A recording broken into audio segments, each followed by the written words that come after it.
I'll talk to Father.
Hey y'all, how y'all doing?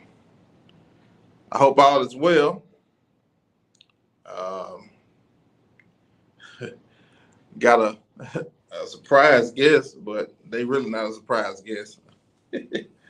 But I'm just thankful to be back on the show today. I didn't get a chance to come on last Friday because my schedule was all over the place, and I was really trying to get it done. But of course, sometimes things don't work out the way we planned it to work out, and so guess what? Here we are again for our next show. Well, the show that I was supposed to do last Friday, but here we are again, coming on with conversations with Jones. And before I start the show, I want to dedicate this particular show to all the mothers.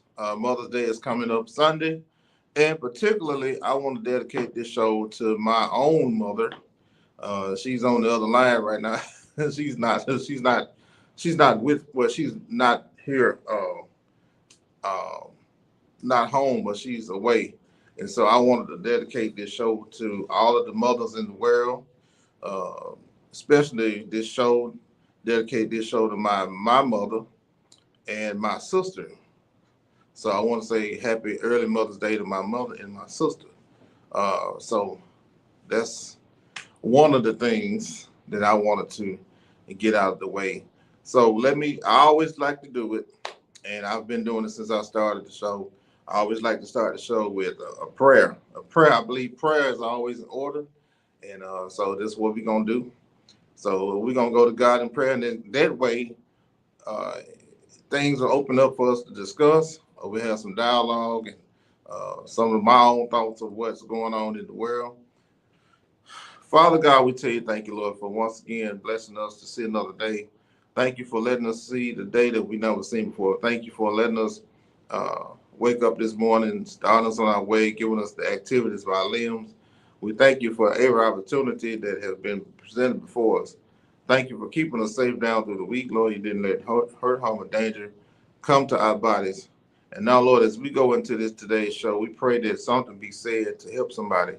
And Lord, we pray that whatever said, Lord, not be offended to anybody, but use us in the way that you would have us to speak and give dialogue and give our opinions of what's going on. So, Lord, I pray that no one's offended by what we are saying today.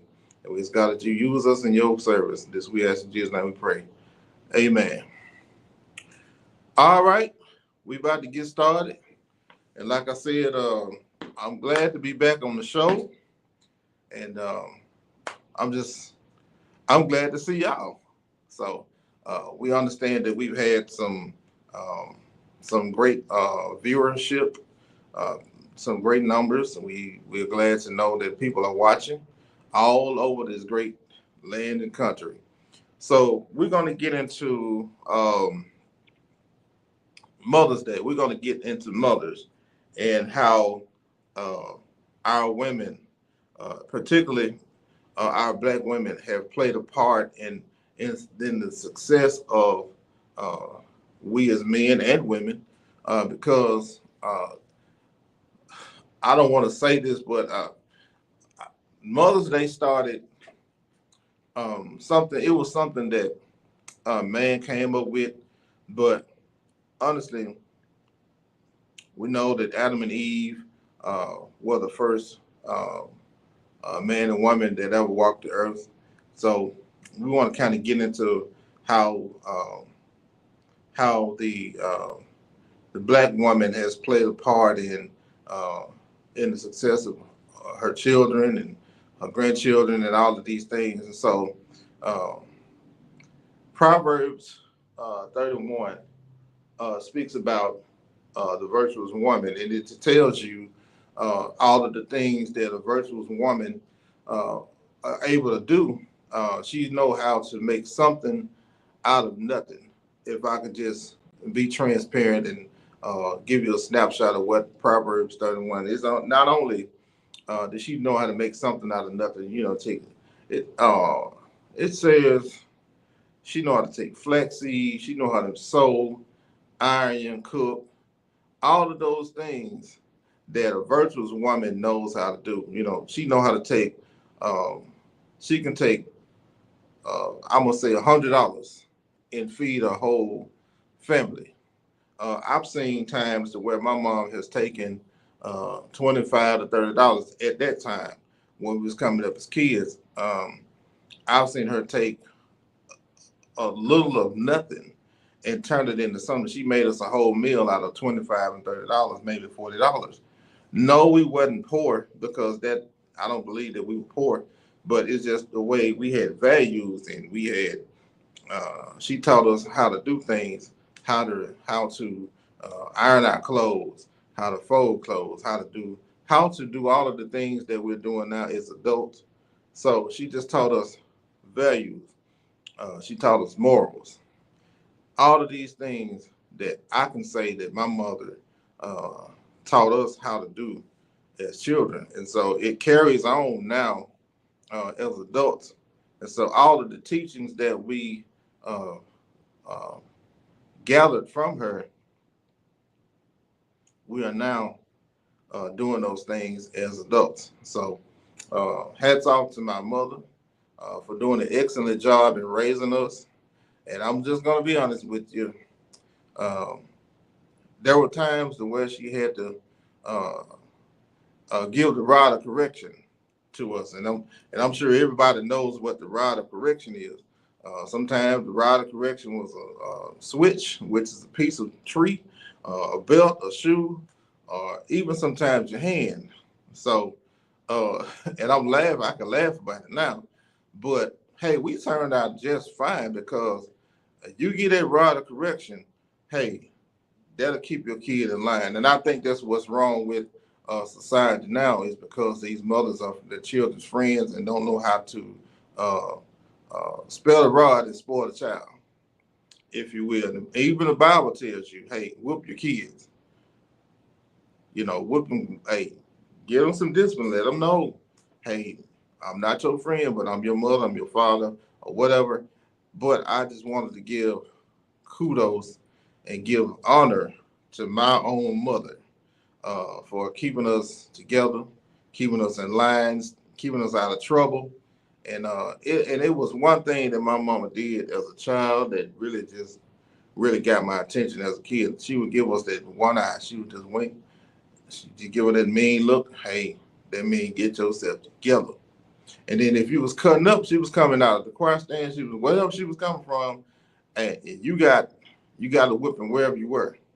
I remember a time, man, and I can tell this now. I remember a time I was a little kid. I was just cutting up and clowning. My mom came down, man. She would tore my legs up. And hey, I'm just gonna tell y'all now. I'm the man that I am because of those whippings and because of the discipline that we um, received. So, and thank God I ain't never been in trouble. I ain't never been in jail, anything. I ain't never been in court, anything of that nature. So I thank God for my mother. And then too, of course, and for an example of what a virtuous woman is, I can only think of my mother. She represents what a virtuous woman is. And I've seen this on several accounts. I've seen what she was able to do and how she was able to uh, just make things better. You know, if to use whatever. My mama sold. Uh, she sold my clothes. She sold my sister clothes. Everything. So kudos to my mother, and she knows that I love her very very much, and we talk just about every day.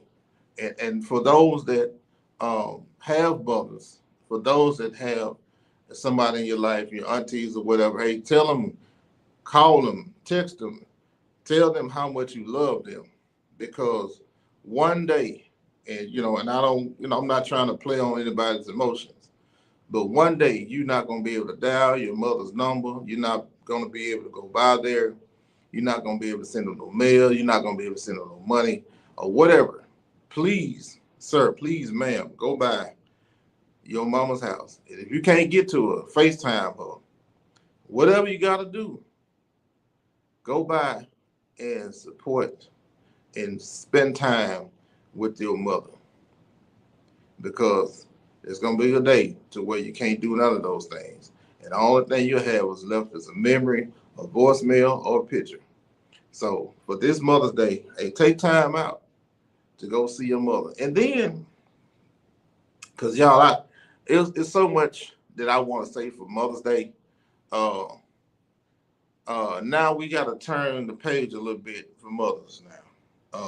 I hate to do this, and I'm not trying to offend anybody, um, but there are, and it's because of things that women been through and some things that they haven't been taught. Because everything starts at the root, and what I mean by the root, something had to happen for that woman to turn evil or turn a certain way because she was hurt in the past, or a relationship she was in.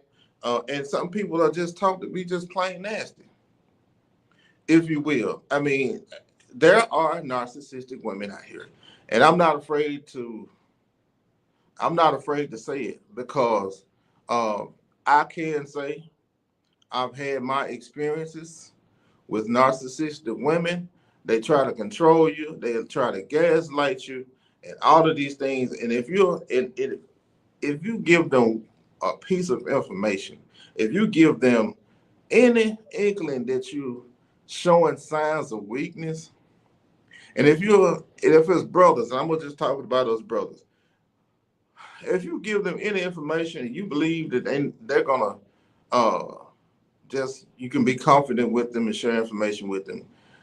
9 times out of 10, they only collecting information to use that against you when if y'all are having an argument or whatever the situation is, and you tell them what you've been through and what you're dealing with. Guess what? They're gonna turn it around and use that as a weapon to destroy you, or make you feel so small until you feel like a little turtle on the ground, or they're gonna make you small.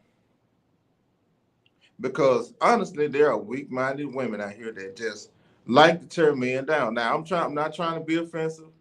I'm not trying to say all women are like this. You do have some bitter and narcissistic women out here. And I'm not just picking on the women, there's men too, but we have to address what's going on in the community, because society has made it so to where if a woman is offended or affected by, or per se a man, and he's trying to gain control of the situation or whatever it is, they're going to take the woman's side simply because she's the weaker vessel and she cannot fight. It wasn't designed for women to fight and do all of these protective things as a man, but because of sometimes the way I'm just gonna say it. This is gonna be a real and raw show today, so y'all can get ready. Sometimes she just runs off at the mouth and don't know when to be quiet. That's an example of what a narcissistic and a bitter woman is. Now, how she becomes bitter, dear, I'm glad you asked the question. How can a woman become bitter? There's a thing called government assistance. Really, really, yeah, really. Y'all asked the question, really? I say really. There's a thing called government assistance. Government assistance. Okay, dear, what is government assistance? I'm glad y'all asked the question. Now we got to get on into the real talk of the reasons. And it's still on Mother's Day now. And I'm not trying to pick, but I was really battling with myself, um, because I'm like, man, should I talk about this? But it needs to be addressed. So I said, okay. I was like, I'm gonna just write it down anyway. So how a woman becomes bitter, and some of y'all can just take notes or whatever. Either because of if you've had children or have had a child with a particular woman, and the man decides he don't want to be in a relationship with the child's mother, or whatever the situation is, she will use that child as leverage to make sure that your life is a living hell, and don't want to share parental duties, don't want to abide by the judge's rules when it come down to visitations or whatever the situation is. Will demand money when it's not court ordered, or if it's a court ordered um, amount that you should give every month, she will request more than what is requested by a said judge or a referee, because there's no real judges in the child support system. Yeah, I'm exposing y'all. There are no real judges. There are no. They are characters represented. They're nothing but referees. So that's all it is. I mean, because there's no court system that says no real judges. That I mean, you just a character with a robe on. So that's how screwed things up. That's how screwed things are. But that's neither here or there. But if she doesn't want to abide by said judgment by the state or the county referee uh, or representative or entity, because that's all it is, just entity, just another bill, perhaps. Um, then you have to face uh, meeting spots. You got to deal with times when the child should spend. You gotta try to work together as mama and daddy. You got to work together, but then obviously, just because she feels like the child is mine, I don't have to do what I had. I had him. He ain't got no business doing this. All of these things works in the favor of the bitter mother. All of these things works in the middle, and that's where men's mental health. One of the things I talked about on my Facebook Live, one of the things that was really, really, really bothering me was because men, and I'm just saying, and women too, but men have a harder time uh, trying to deal with all of those things that's in favor of the mother. Um, there's no there's no mediation between the two. So you try to work it out with the child's mother or children's mother, and just because she has possession of those children, you stay in my house. You're gonna do exactly what I say. You're not gonna see your daddy, and I'm gonna make sure his life is a living hell. He's not going to see you until you get 18. It may go past 18, but once that child support stops, then it's fair game then, because you've paid, and she's kept him or her in their house, and all of a sudden you're not going to live to for a while. And then it get down to a point to where that mother don't want the kid to go around the child's family, their paternal side of the family. So we still talking about we still talking about Mother's Day, but I had to go ahead and address the elephant in the room, if I will, because they're not narcissistic women, man. I mean, and it's they're programmed to believe that all men are evil, all men are bad, and they listen to society and say, well, men, and they not doing what they supposed to do. So I'm gonna go now. I'm gonna say something, and I don't mean to offend no woman on here, but I'm just trying to choose my words carefully. Because of the relationship between the child and the father, they'll do anything they in their power to destroy that relationship. They'll come on your job. And Lord, don't let you be married to somebody that cares about your child and you didn't have a child with. They will come to your house. They'll get on Facebook and blast you all over social media. And it really don't even have to be that way. All you gotta do is work it out between you and that person, the father. That's what you gotta work out. That is all. I see so many cases of mothers and fathers that cannot seem to work it out. I've even seen situations to where uh, a mother uh, or a father was. That's where domestic violence comes in, and not necessarily because of the children. It's because of poor financial, uh, I don't know, gain or whatever the situation is. It all plays a part because the father don't want the mother. That's where it comes in. That's where all of the bitterness comes from relationships, or the mother has gone through some traumatic things as a child, and all of a sudden it's all of a sudden coming out, and you just saying, okay, I'm just gonna say forget it, and then where the narcissistic side comes in, where you just blasting folks on social media. And it also gets down, sometimes it will get to a physical altercation between the woman and the man because he's trying to protect his name and his character, and he's being dragged through the mud over social media. Yes, his name is being dragged over social media. I seen a post, uh, well, pretty much like a video, and a young man had promised his girlfriend or whatever they was gonna go somewhere, and so the young lady got on Facebook, and I guess on Facebook or TikTok or Instagram, maybe TikTok. I'm on Facebook Live or something. It didn't just really say where it came from, but anyway, they were heading to Las Vegas, I believe, and so she got on because the young brother couldn't afford to uh, get first class seating. I mean, technically, if you, I don't care if you first class or ride coach, guess what? The same people, the same, you're gonna see the same people on the airplane. When you land and get out the plane, that's it. But first seats, uh, first class, second class, middle class. Guess what? Everybody going the same direction. They're gonna sit down the same way.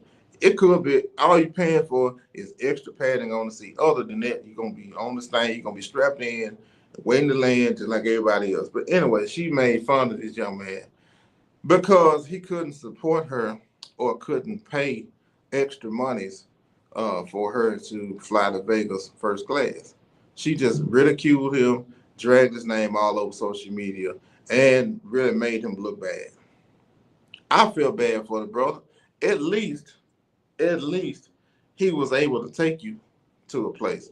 At least he spent money on you and made him and put him on social media. He told us, quit going live, take that off. She made him really feel small.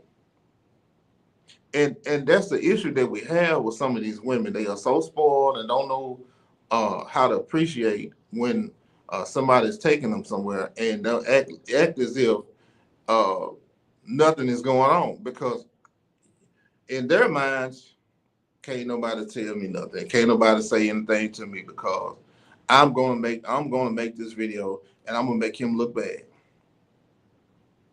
So that's my spiel on that part.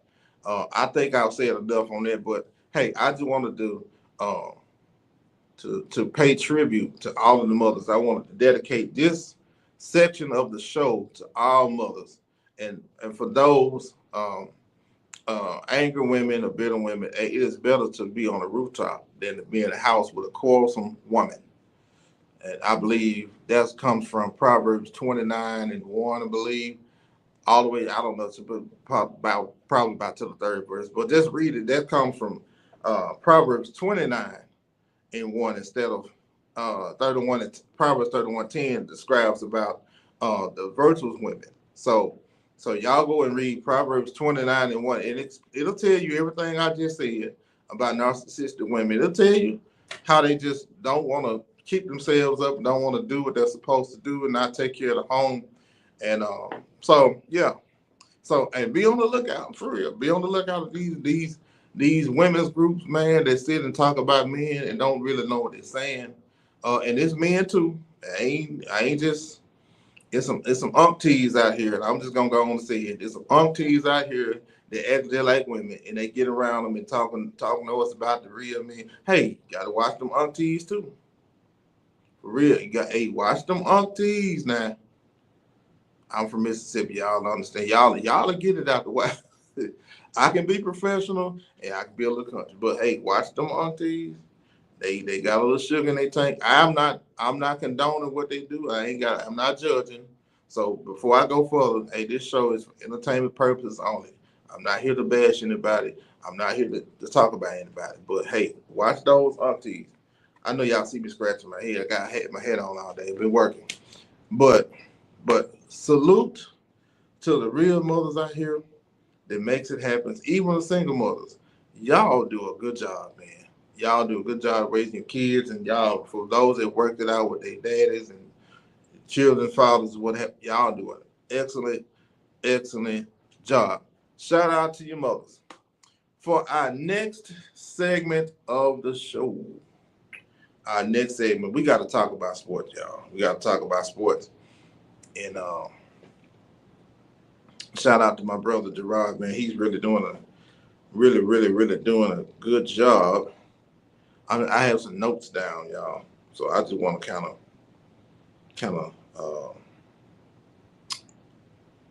get it together over here.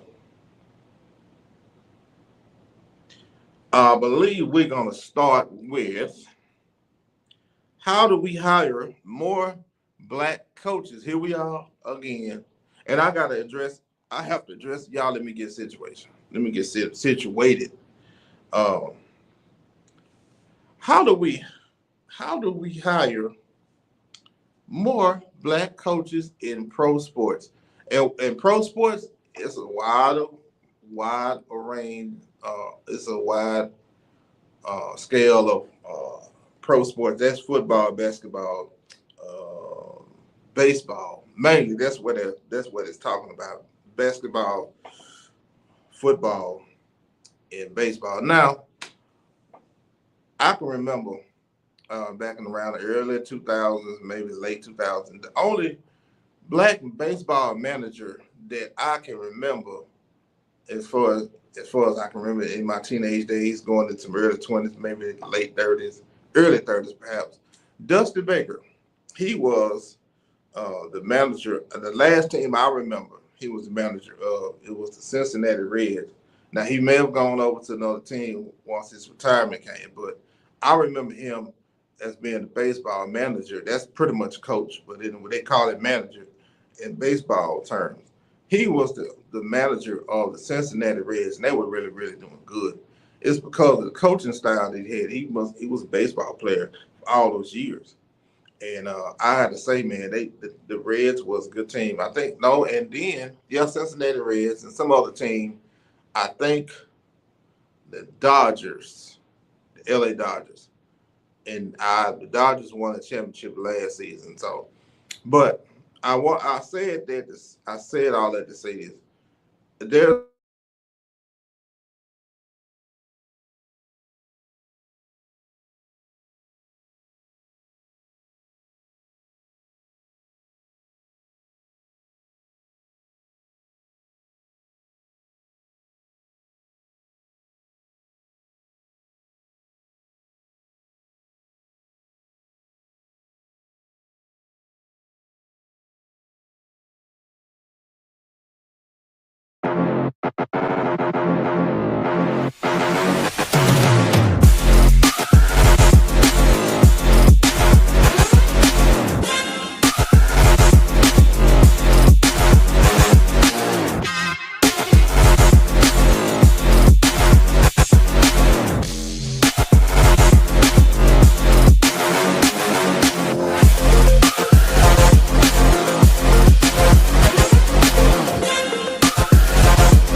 I'm back, y'all. Sorry for that interruption. We had some difficult technical difficulties, but we're back. But yeah, We got to find a way to get more coaches in uh, football and basketball. You seen what happened with Shedeur Sanders. For those that watch the NFL draft, hey, we got to find a way to get them. Um, we got to find a way. You know, they tried to get Deion Sanders to the Dallas Cowboys. So what they was trying to do, they was trying to, um, I guess, speculate. It wasn't because they was trying to speculate that he was going to Dallas, and you know how the internet is. They was making up AI generated um, things to where they said, well, Dion, he's gonna go to Dallas Cowboys. They're gonna draft Shedeur to the Dallas Cowboys, and Deion Sanders is gonna go coach his son with the Dallas Cowboys. No, that wasn't the situation. So Deion stayed with Colorado. Matter of fact, they just re-signed his contract not too long ago. So all of that conversation ended because Deion is right there in Boulder where he needs to be. He coached his sons for 4 years, 2 years at Jackson State University, and he coached them at the University of Colorado. So Mike Tomlin is at the Steelers. I don't know of any other black coaches that are in the NFL. And now NBA, I just learned this today.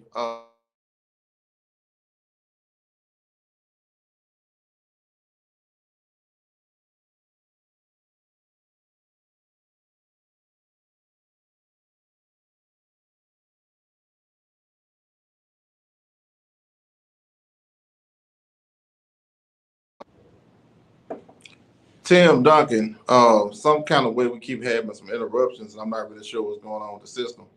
But anyway, but Tim Duncan, I learned today. You know how they speculate. Tim Duncan, he well, let me back up. Greg Popovich, but they call him Pop. Greg Popovich was the coach for the San Antonio Spurs for a long, long, long time.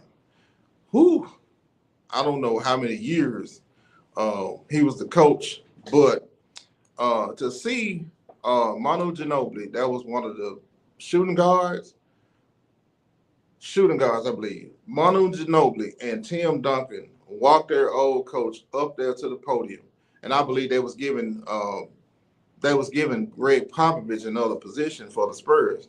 And see, that's how you treat somebody. When you've given all of the service that you can give and all of the time and just the way they just treated him, he's never they've been to several playoff games, they won several championships, and they've had the same team forever. That's how you treat somebody.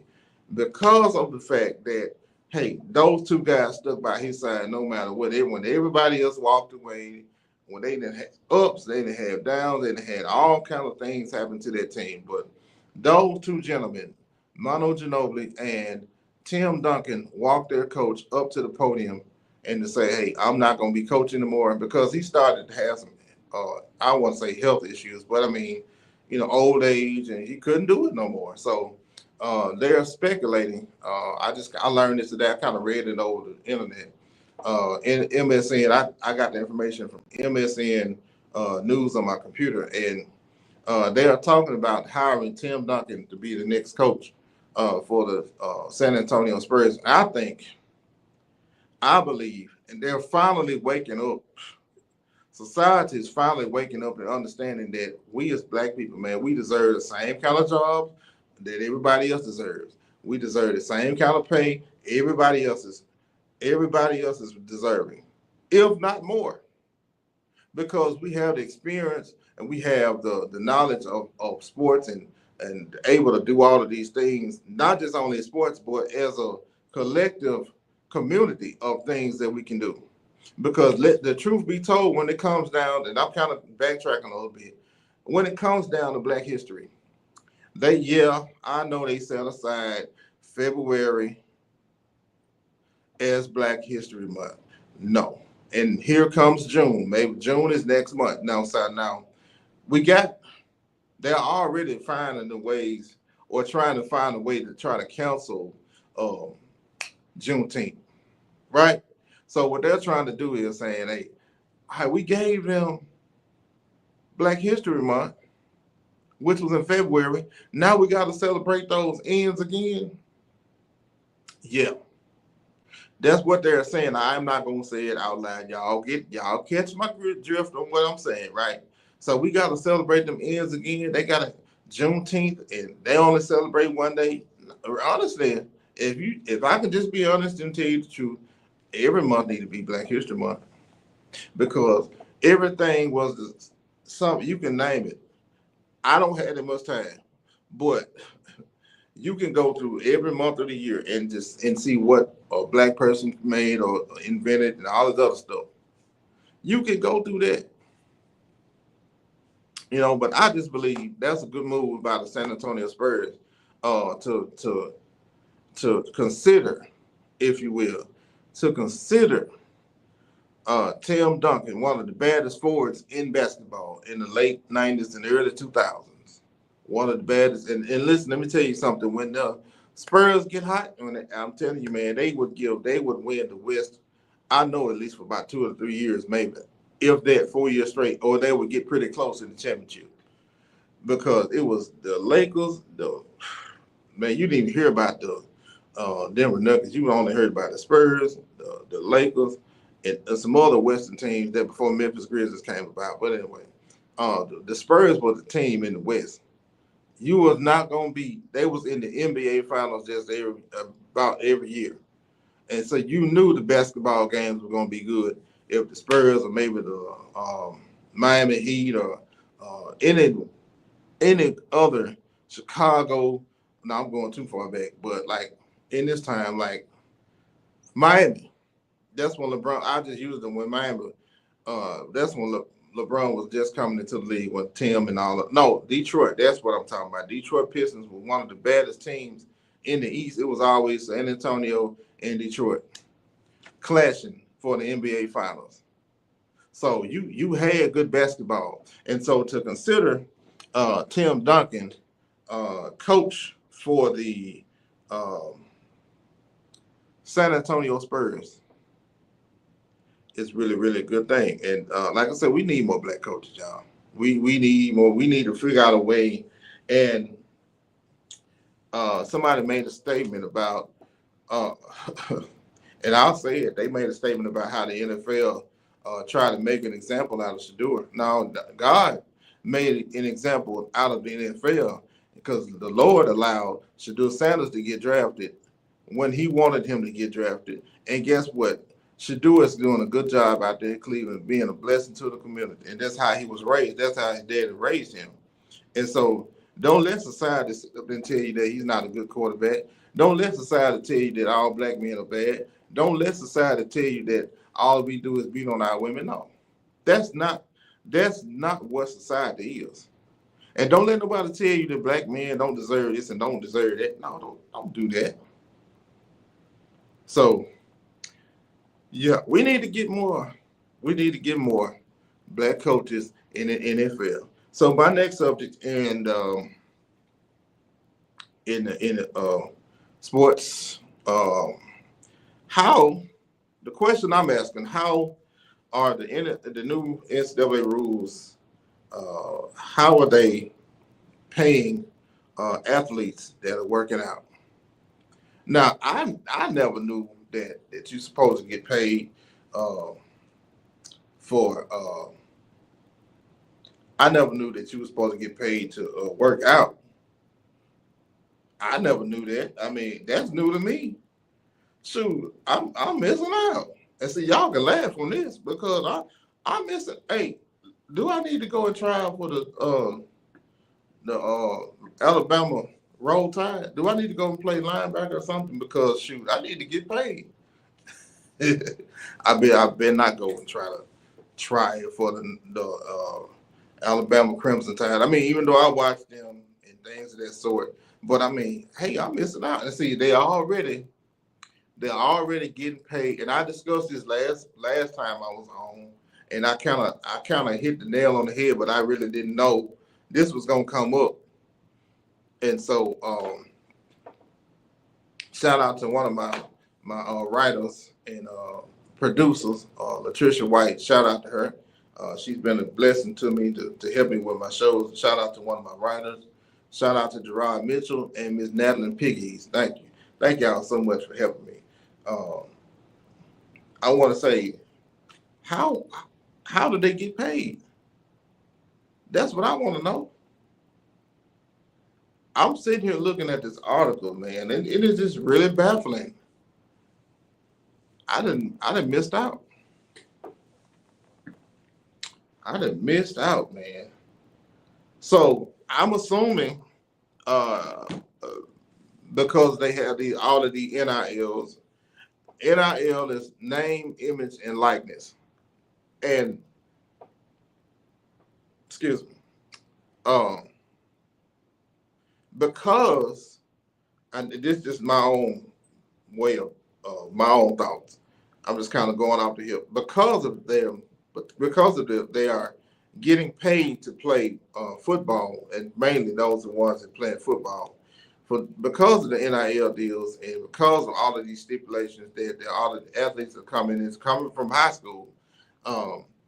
So when you sit down at your auntie house, your dad, or your grandma's house, when you're getting recruited, not only the coaches come into your house, and I'm sure there's been a lot of coaches that sit in a lot of living rooms and discuss those NIL deals undercover.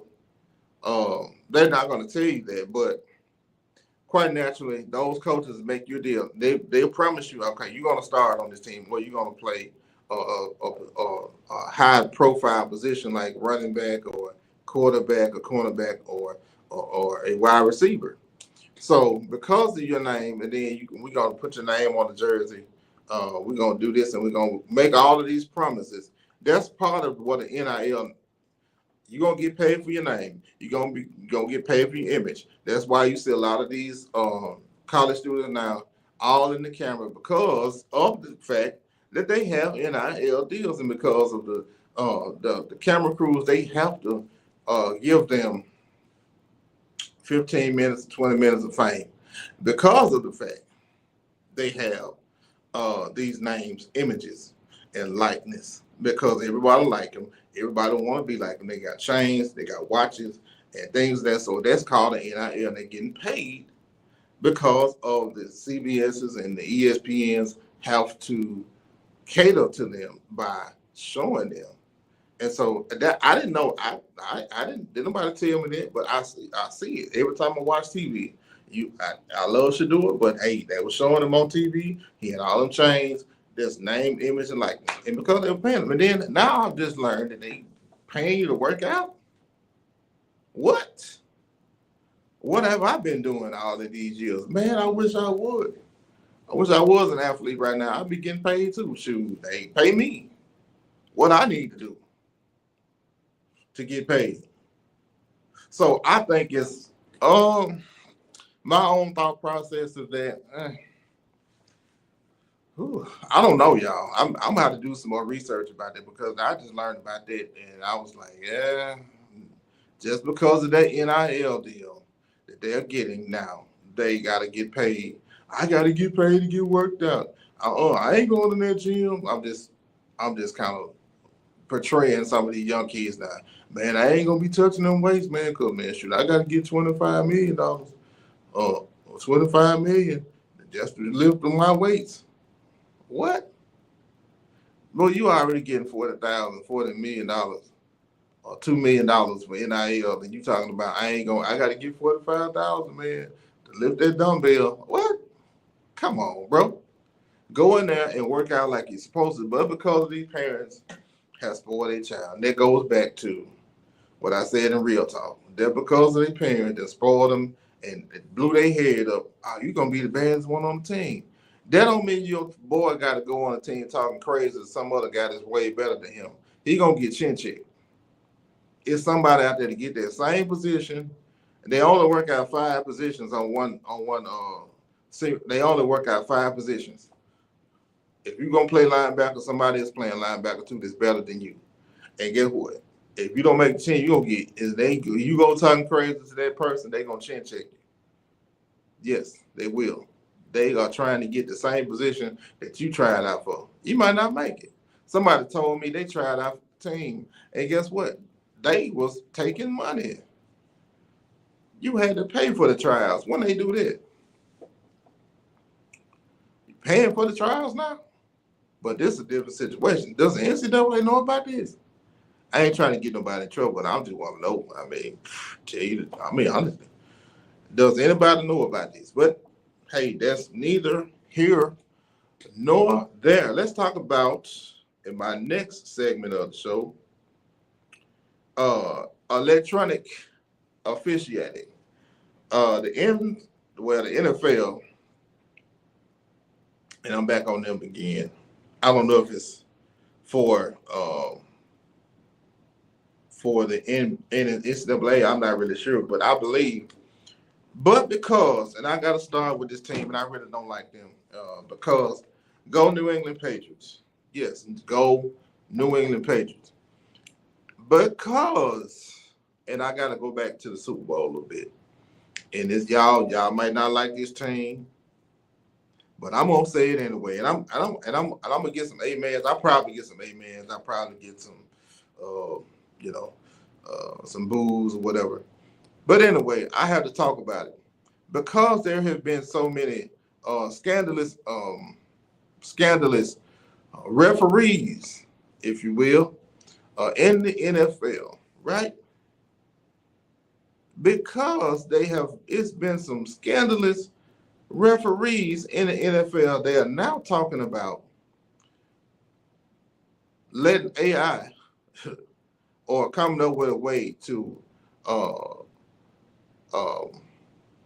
electronically officiating the games. I don't know if the referee is going to be a part of that. I don't know if they're going to be having drones. I'm not really sure what kind of technology they're going to have to officiate the game. I'm not really sure. I'm not really sure if I'm ready for that. I'm used to seeing the zebras, well, the true zebras. And what I mean by the zebras, the referees with the black and white shirts on and the white pants or the black pants or whatever they decide to wear their game. I'm used to seeing the referees on the field with the players because I believe that keeps the game in check because it keeps from tempers flaring. A lot of teams have complained about referees. They have complained about, I don't know, man, he called a bad play. And then when they get down to the playoffs or the championship game, they make calls based upon how they feel, and it's not the right call. So, and because of the complaints and because of the bad refereeing here lately that we've seen, and I'm sure y'all seen it too, because of all of that, they had to come up with a way, quote unquote, come up with a way to alleviate the problem or eliminate referees altogether because we getting too many complaints. And see, when you start getting too many complaints, then the people that buy the jerseys, support the NFL, and all of these things, when they get to talking and they get to reaching the top, which is in New York City, you get a flood of emails, and I'm like, ooh, we really need to pay attention to that. Ooh, they complaining, and everybody see that it's going on. Everybody see it. So in one sense, I want to say I'm with the electronic officiating. In one sense, I really want to see. I want to see that happen. But then too, I like to see the live person out there when somebody get to fight. Hey, break it up, or throw a flag, or what have you. Play the game. Of course, tempers are going to flare, but at the same time, you don't need to be fighting nobody because that's somebody's dad, that's somebody's husband, a boyfriend, or whatever. Hey, keep that to yourself. But I'm really not sold on electronic. I can't because y'all see me doing this. I'm not really sure about that. You know why? Because it's gonna take the fun out of the sports, and they better not put it in the NBA. Because Lord, we're not even gonna get on the NBA right now. I ain't talking about them.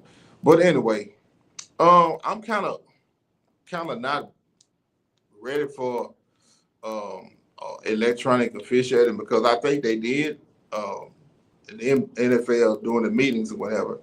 I think they did kind of implement something to that effect. So when the opposing team had the ball and they try to reach for a first down, they really don't have anything to measure if they got a first down because of the fact. And rules changed because of the Kansas City Thieves.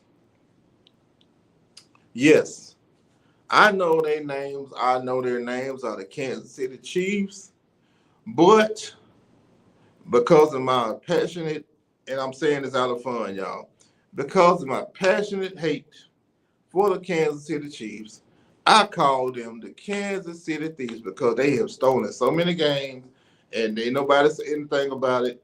And guess what? The the karma, I don't want to like to use that word karma. That's what them other people use, the YT people.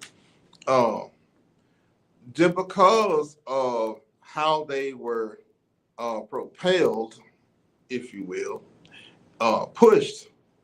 I'm trying to use nice words here. Y'all can laugh. Because they were, uh, what's the other word? I'm like, promoted. Man, let me throw this 32 billion at you, man. Go on, push them Kansas City Thieves on to the Super Bowl. Okay, all right, Mister. You got what you asked for. You got what you asked for. And then all of a sudden, when the new the Philadelphia Eagles came out, they was booing them and they was telling them, man, the Eagles gonna lose tonight, and they was had all kinds of money on the Kansas City Thieves. I mean, first play of the game, I think it was Kansas City ball. First play of the game, Kansas City didn't score nothing.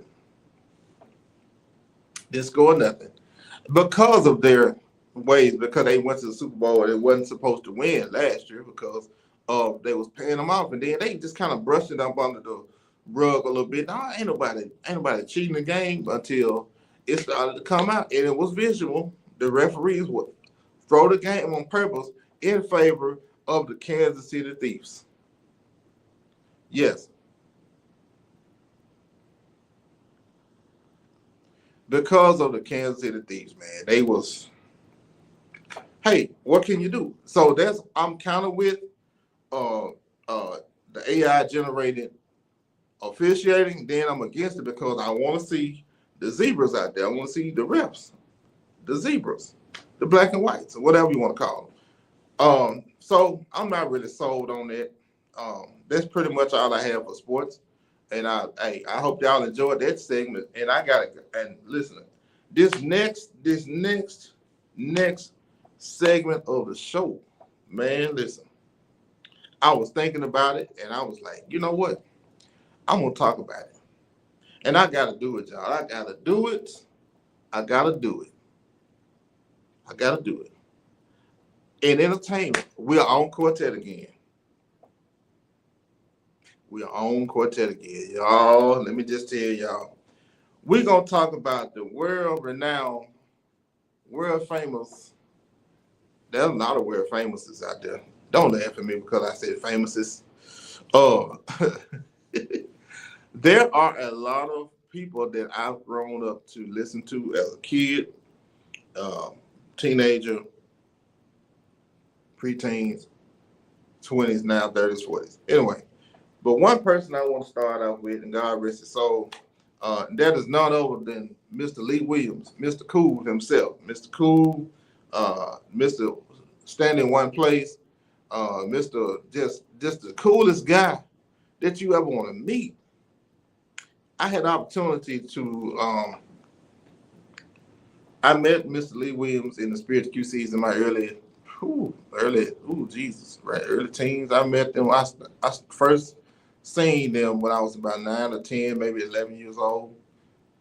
Probably before that, but they used to come out to our old church back home, and this before they got notoriety and before they got really, famous or what have you. I seen them a few times to come to our home churches or whatever around the area, and they would just sing, and I was really just mesmerized about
I'm back.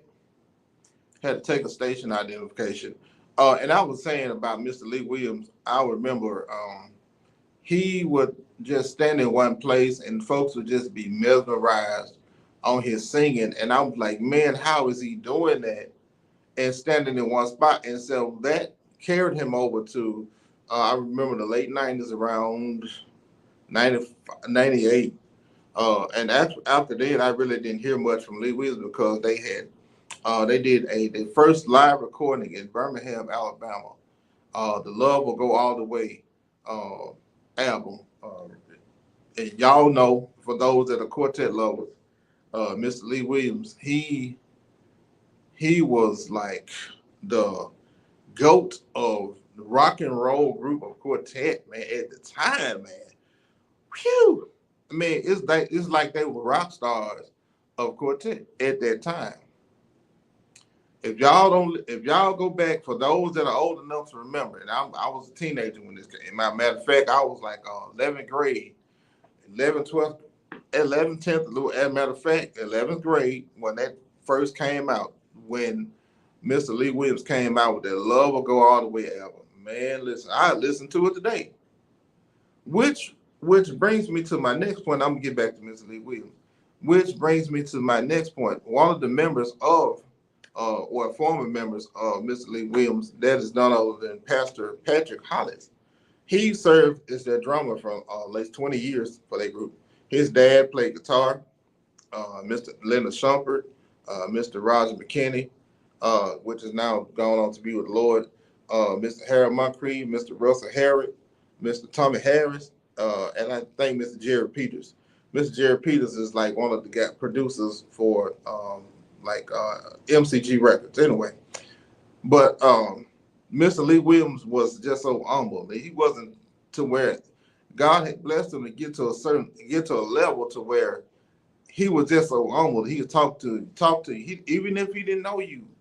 Hey, Mr. Lee Williams, you're doing a good job. And I went to a few recordings.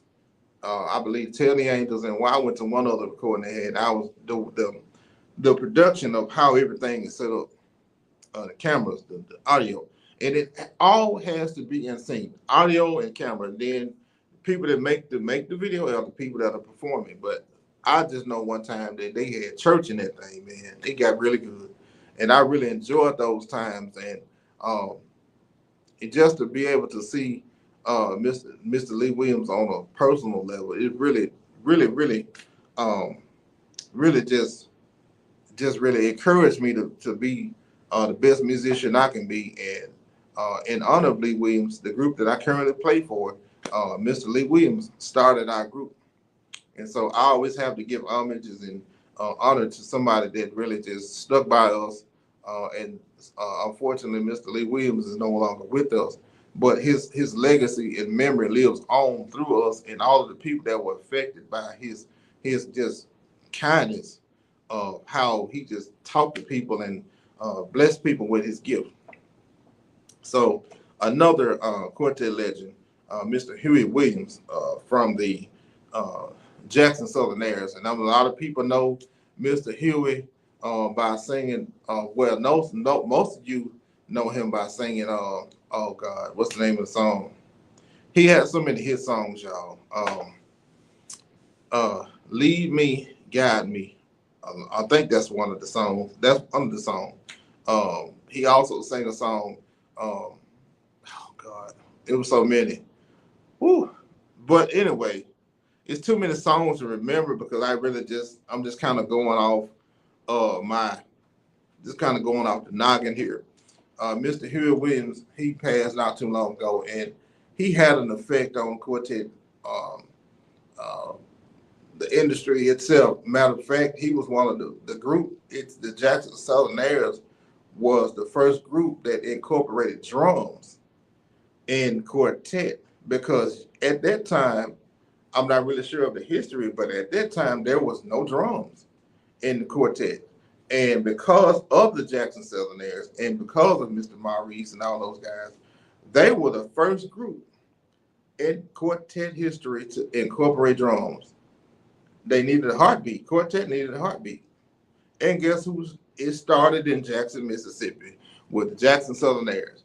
They brought drums uh, to the quartet industry. Right. Um, Robert Bland and the Volunteers, they brought the bass to the quartet industry. So everything was like incorporated into it. Now what we have just the most beautiful thing, the most beautiful industry in the world, quartet. You can play quartet, you can play everything. Everything revolves around quartet. R&B, gospel, jazz, country, whatever. Everything revolves around quartet. So, I just had to pay homages to Mr. Lee Williams, Mr. Hilliard Williams, and now we off to the Conspirators. The Conspirators, Mr. Harvey Watkins Jr. For those that don't know, Mr. Harvey Watkins Jr., he played the guitar. He sung in high school, because I listened to the record of how he sung in high school. And before they became the Conspirators, I'm not really sure what they were before then. I had to do some more research. Mr. Harvey Watkins, we have our group and Mr. Harvey Watkins, particularly Pastor Hollis and Mr. Harvey Watkins, because they know so much, they know each other so well because of the relationship with Mr. Lee Williams. Harvey always calls us for a conference down wherever they have it. It's called the Ecclesia Conference. It happened in Nashville this past March. And so we were just astounded to travel to Nashville because Mr. Harvey called on us and to do our duty as musicians and singers. And so we was just elated to go there. Mr. Harvey started off as guitarist. He plays bass, and he's the lead singer. So now they are currently still traveling to this day. And I just wanted to take a moment to just pay homages and play, just do my due diligence to those Mississippi groups. Started in Jackson, Mississippi, Canton, Tupelo, Mississippi, Pontotoc. I wanted to put those on the map. And my own, I just wanted to do this before I do one last thing, and I just didn't really get it down. I wanted to do a tribute to my good friend, Mr. Lamont Scales. He was really had a great impact on me, and I really want to just tell him, man, I appreciate you so much. I know you can't hear me now.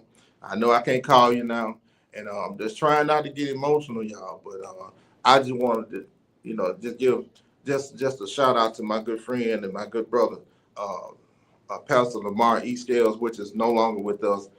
He was one of my mentors because I play keyboard. He played keyboard in his earlier years, and so he's had such an impact on me. And I just want to just tell him, man, I appreciate you for all of that you've done for me. You endorsed me, and I just want to just give a shout out to him. But last but not least, the Sensational Nightingales. And I know some of y'all are too old to remember this, or some of y'all are old enough to remember, or some of y'all may not remember because of the youngsters that I hear. I'm somewhat of a quartet historian, if you will, and I know I'm young. I've been around quartet a long time as a kid. Matter of fact, I was around quartet at 6 years old, maybe before that, 3-4 years old. So I've been in it a long time. But the Sensational Nightingales, Mr. JoJo Wallace, Mr. Joseph Wallace, the guitarist that played guitar for the Sensational Nightingales. Not really sure where they're from, but God rest his soul. I just wanted to pay homages to the legends, man, because I think it's always important to just give honor what honor is due. And so, God rest your soul, Mr. Joe. I had a chance to see them. I was about 25. Yeah, 24, maybe 25. And and when I say we, I played for a group called the Spiritual Messengers out of Tupelo. And we were on tour, and I had the esteemed honor to go to Baltimore, Maryland, to sing this. We were on with Darryl McFadden and I can't think of the group now. I'm just really trying to. I'm having brain block The disciples. There we go. Thank you, Lord. Bishop Darrell McFadden and the disciples, Mr. Lee Williams and the Spirits QCs, and Mr. Spencer Taylor in the Highway QCs. That's when I met all of these groups, all of these legends, man. And I'll talk about the Highway QCs on my next show.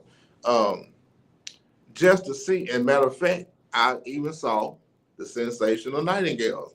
And that was my first time ever seeing them as a child growing up, watching them on TV, and then to see them live.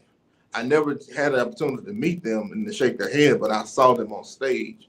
And so that's how I know about the Sensational Nightingales. For those that know, they used to sing a song, I want to be at the meeting around the throne. I ain't gonna sing it for y'all. I don't have no voice today. I've been talking and talking to the students and what have you, but I really don't have a voice.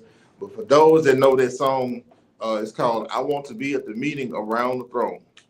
After the separation between the right and the wrong, I want to be at the meeting around the throne. Y'all get it. Y'all know it. Y'all know the song. Y'all can sing. Go look it up. It's an old song now. I tell you. Sensational Nightingales. Much love and much homages to them. God, may God rest your soul, Mr. JoJo. You was really, really an impact on the quartet industry. And we love you, and we love you. And so tonight, as I end the show, I want to say that thank y'all for listening to me. Although we had some interruptions, and God, He's gonna straighten them out. But I just really want to thank y'all so much for listening to me. For me to be able to go off the top of my head about different things that we've addressed in the show, and I really, really, really want to thank y'all so much, so much, y'all. I mean, it's always a pleasure to come before you guys. And I've tried to do a lot better on my shows. So y'all continue to pray for me. I have not done, this is my first ever TV show as a whole. So I hope that I've done all right. Hope that I didn't offend anybody. Hope that I just was able to just talk to you guys and get some feedback on a lot of things that we see in the society that needs to be addressed, or either are afraid to be addressed because we don't want to say nothing.